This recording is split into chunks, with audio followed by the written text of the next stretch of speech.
You are listening to the Mark Lesko Podcast, a podcast by diehard fans for fans. Mark covers all things Penn State football and the Pittsburgh Steelers, as well as anything related to the sports and fitness world. Tune in weekly to listen to a couple of dedicated fans talk about these topics without filters. Thank you for listening to the Mark Lesko Podcast. All right, Tyler. All right, what's going on? Welcome back in, man. Glad to be here, man. What's new? Oh, not much, man. Just we last time we talked, it was the day of the Penn State game, the Notre Dame game, and yeah, that was a heartbreaking loss. Oh, I guaranteed victory, and I guarantee I was wrong. That's all right, man. We can't predict the future. No, a lot of people.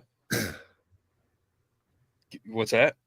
Well, I was thinking they just look like such the better team. Like, especially the first half, it was like, man, they were just playing so aggressive and looking strong. And then, oh man, Notre Dame made a run, but then they still looked like they were going to win it. I'm like, all right, last drive, we got this. Yeah, it was a tough loss. I mean, Penn State way more talented as a team, and they're the better team. They just didn't play better. But lots of Notre Dame fans reminded us that, it was pretty bad. They were talking a lot of crap. I'll tell you what.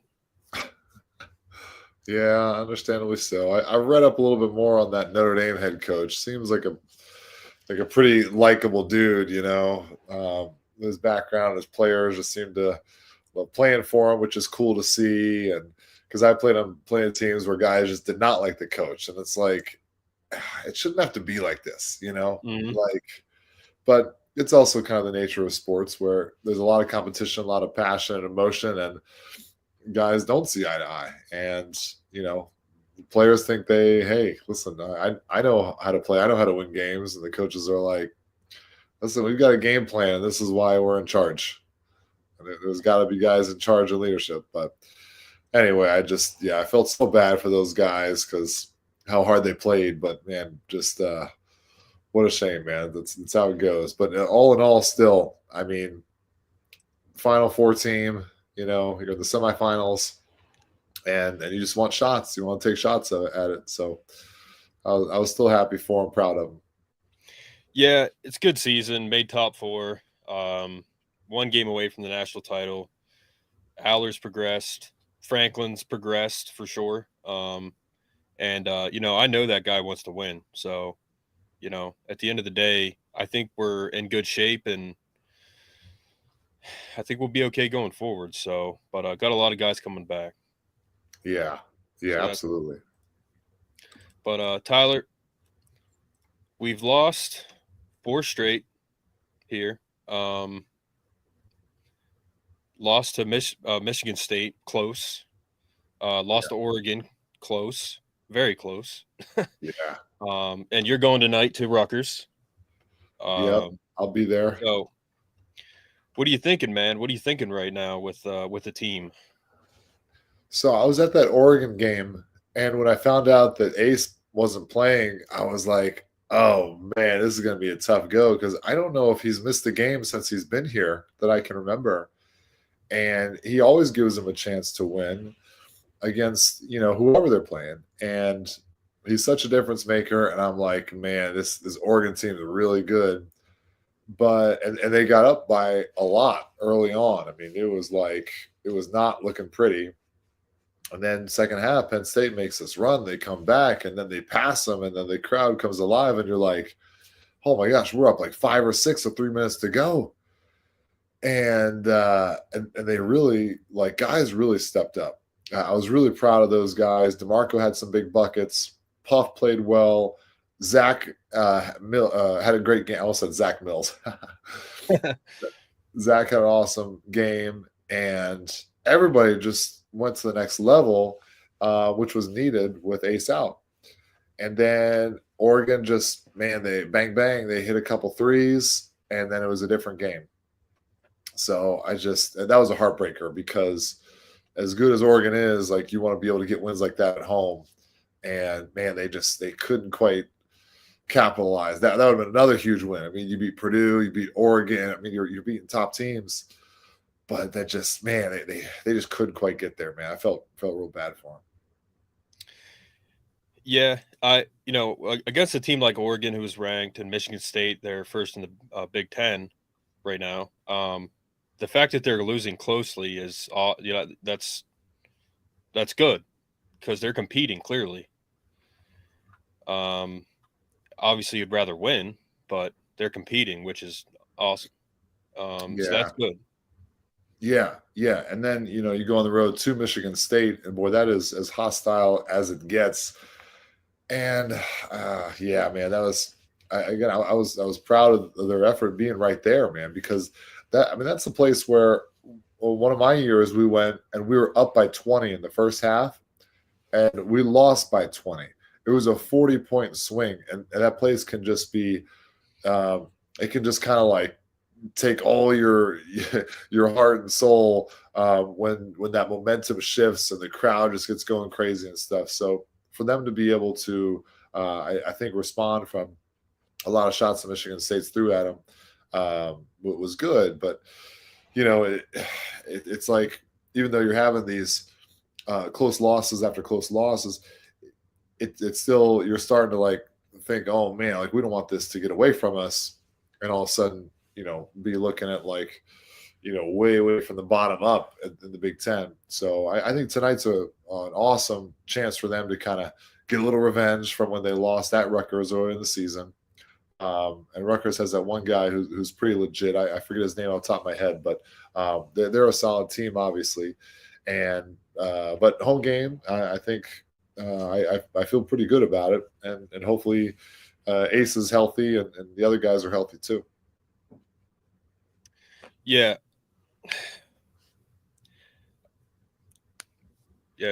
I'm not really sure where to put my finger on it right now, but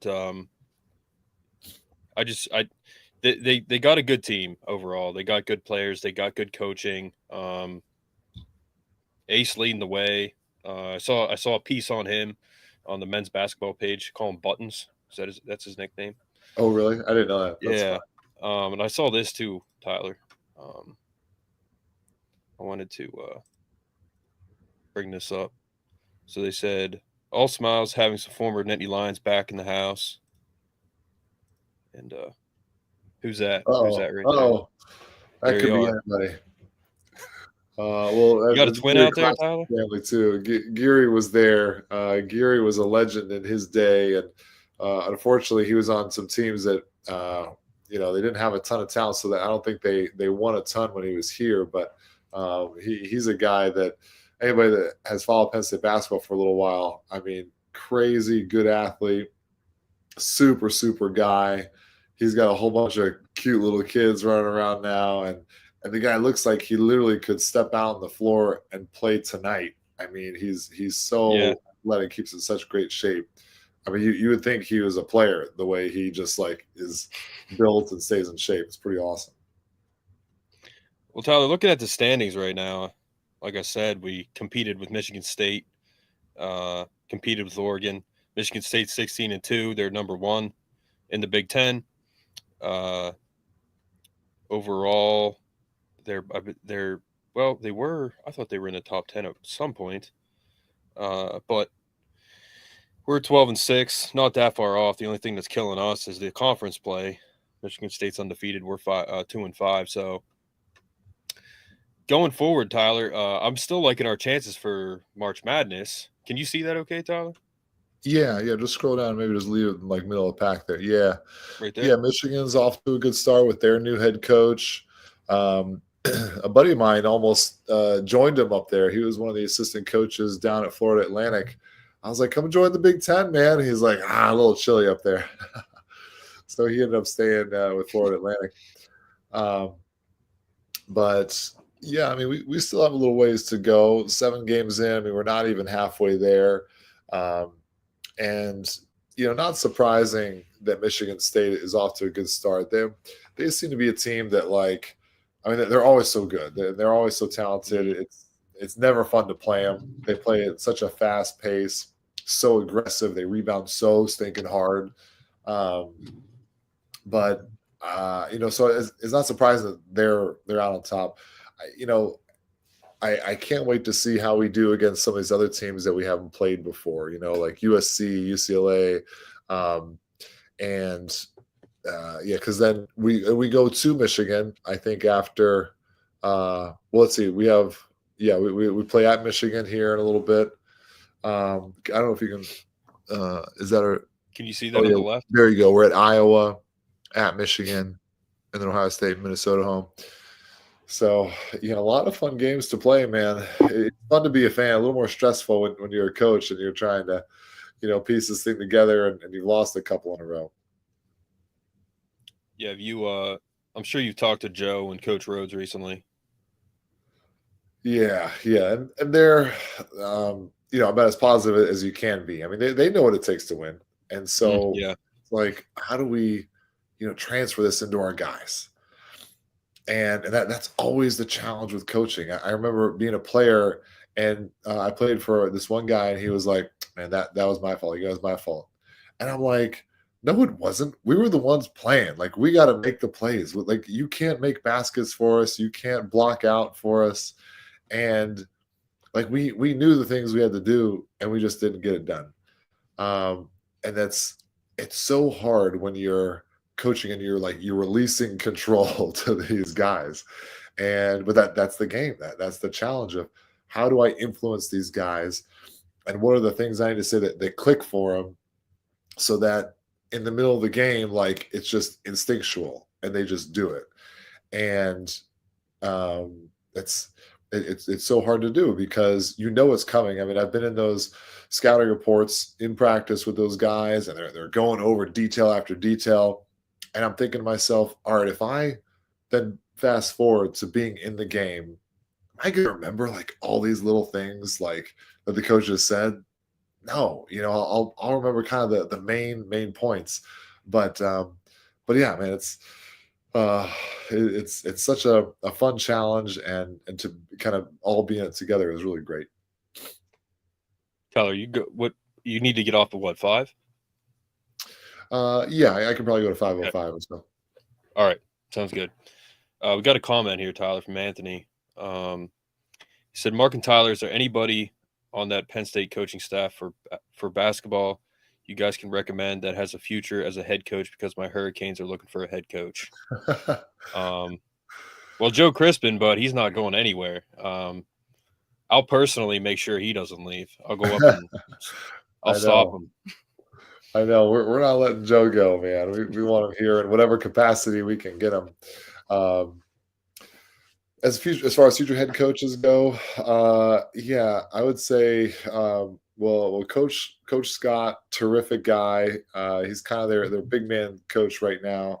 He's been in the mix for a few different head coaching jobs along the way. He played at Rice and was in the mix there. Terrific guy, man. The players love playing for him. Pull up those other coaches, see if I'm missing anybody. Right. But he's one that comes to mind. I really enjoyed getting to know him. Jimmy Martelli, he's a super guy, and man, what a basketball pedigree with his dad Phil. Even like some of the younger guys, man. Let me see. Do you have the coaches there? You right now. Cool. Yeah, it's in the. Let me see here. Yeah. Yep, got it. All right. So Mike Rhodes, obviously. You Jamal mentioned Blunt, Martelli.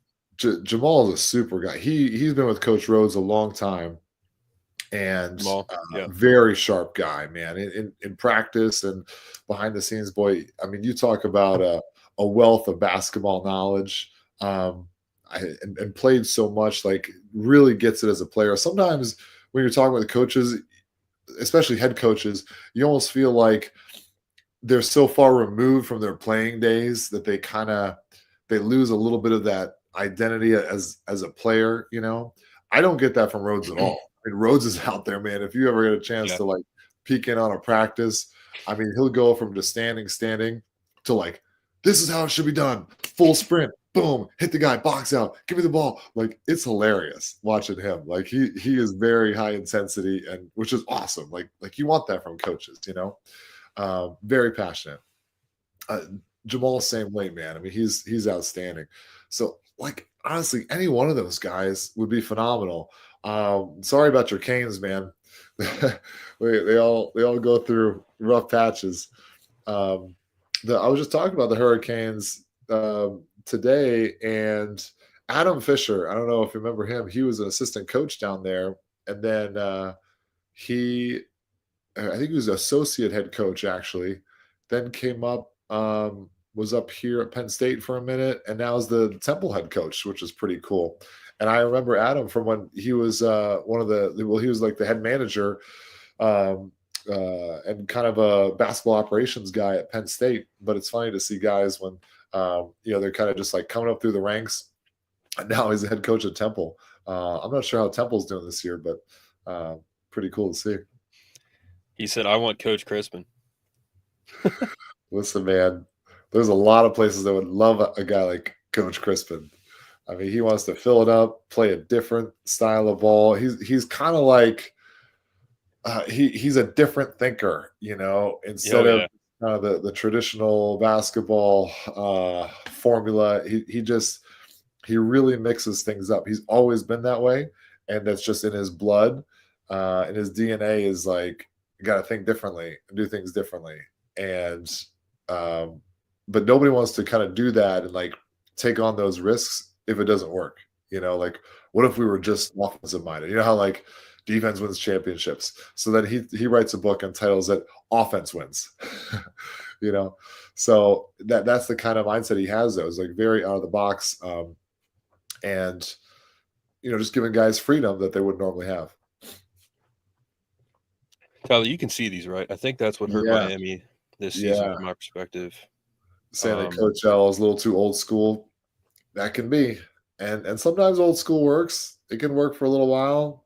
But, at the same time, I mean, it's 2025. We're paying players. Guys are distracted by social media all the time. Like, what do guys want? They want to get buckets. They want to score a lot. And Joe's like, great. Let's all score a lot. Let's everybody be in double digits. Let's be putting up 90, 100 points a game. And see if you can outscore us and play at a different pace, because nobody else wants to play at that pace because they're afraid that that's it's not going to work. He's like, no, we'll have to play some defense too. But well, Tyler, Joe was new school in the old school. He was Steph Curry in the 90s. You know what I mean? Yeah. So if anybody's not old school in a good way, it's Joe Crispin. And Anthony, I did interview him, so if you want to check out his mindset, check that out. That blew my mind for sure. Coach Crispin, a great recruiter. He's good at everything. He really is, man. He really is. I wouldn't say he's a great defensive mind, because I think he just doesn't really want to focus on that. But that's why you bring in other amazing guys. But no, he knows how to coach every aspect. For sure, he can recruit. And it's funny because his recruiting is so authentic. It's just like he just lays it out there like, listen, this is what we're about. This is what we're trying to do. He's like, you can look at any of my track record if you want to, just Google me and see, like, this is how I've always been from when I played. And I just had this freedom and letting the ball fly to the way I coach my teams. When he was coaching D3 and now D1, it's like, but yeah, he can absolutely recruit. And the funny thing is, he a lot of guys like really stress about recruiting, and oh my gosh, I gotta get these guys and I gotta get after it. And he's like, he's just got this ease about him where it is not such a burden on him as it is on a lot of coaches. But yeah, anytime you talk to him, he's very engaging. Are you willing to be the head coach, Tyler? That's what I was going to ask you. I was going to be like, Tyler, you're missing one person, you. It's very kind. Now, are we talking like middle school girls, or are we talking Penn State? Because I've done middle school girls, man.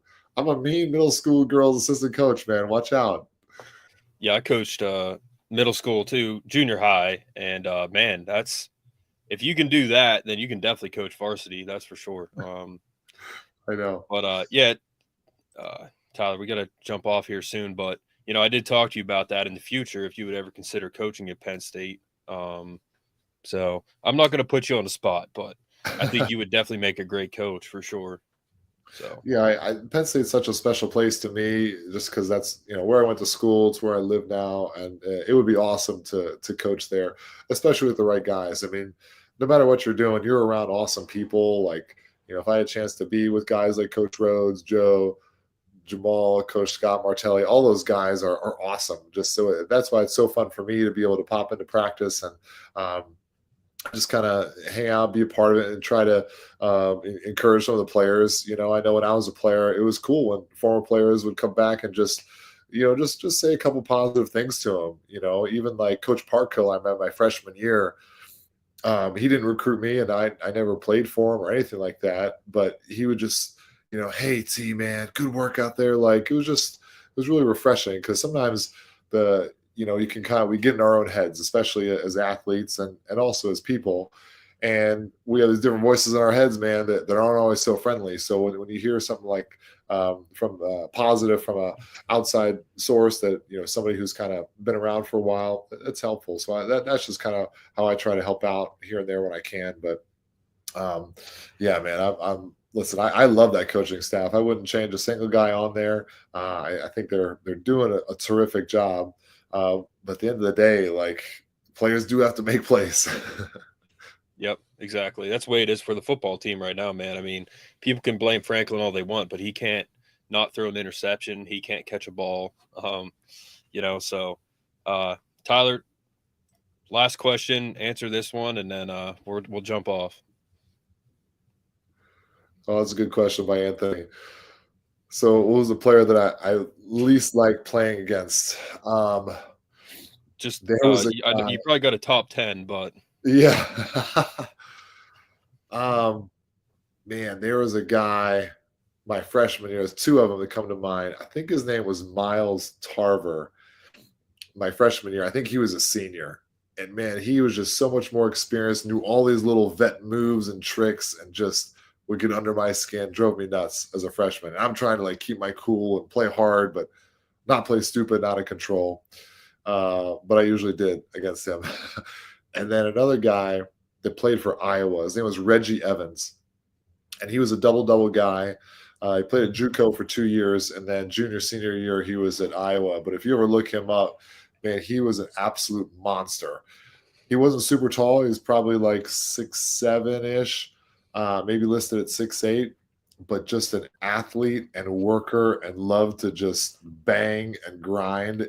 And I'm like, I am going to be so exhausted and beat up after each time I play him.